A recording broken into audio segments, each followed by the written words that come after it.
My name is Elise Strobach, and I'm the CEO, co-founder, and inventor of AeroShield Materials. And we're a startup a couple years old, a team of 6 that's working to manufacture nanoporous glass insulation to enable the next generation of energy efficient windows.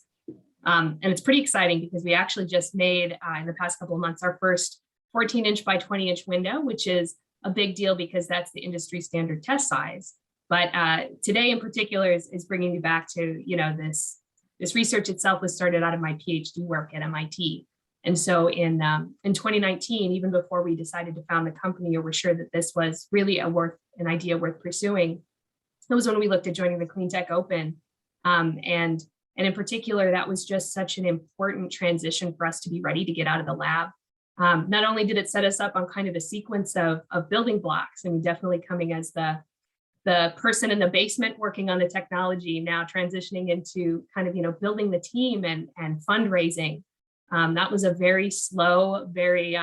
intense journey in terms of definitely a lot of learning and a lot of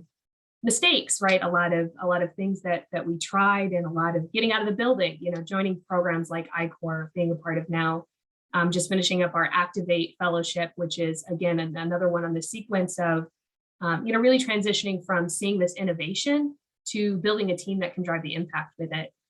And I think in particular, the Cleantech Open was so helpful so early because, one, it really gave us a holistic view of the business, of the idea,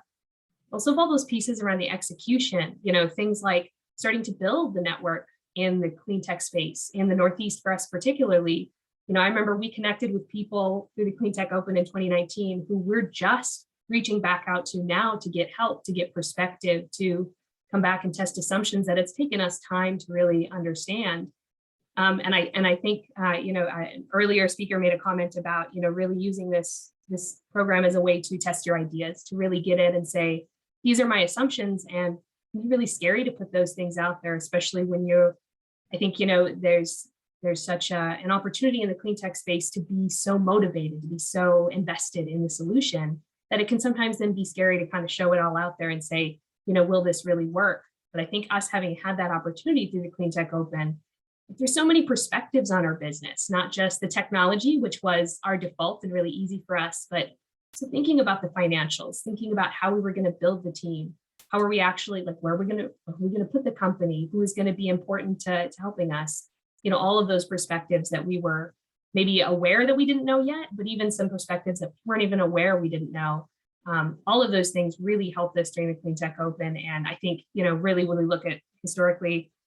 a lot of the decisions that we made about, where to put the company, how to fund things, even joining the national I-Corps program came out of realizations that we had during the Cleantech Open, where we said, hey, there are questions here that we have been maybe scared to ask or not sure how to ask them. And so kind of shining a light on these things that would have been problems years later, having us do that up front and with the network and, kind of the support to say, these are the problems and here's some ways to think about solving it. I think all those things were really, really very helpful and saved us a lot of time and just made the process more enjoyable after by going through the Cleantech Open.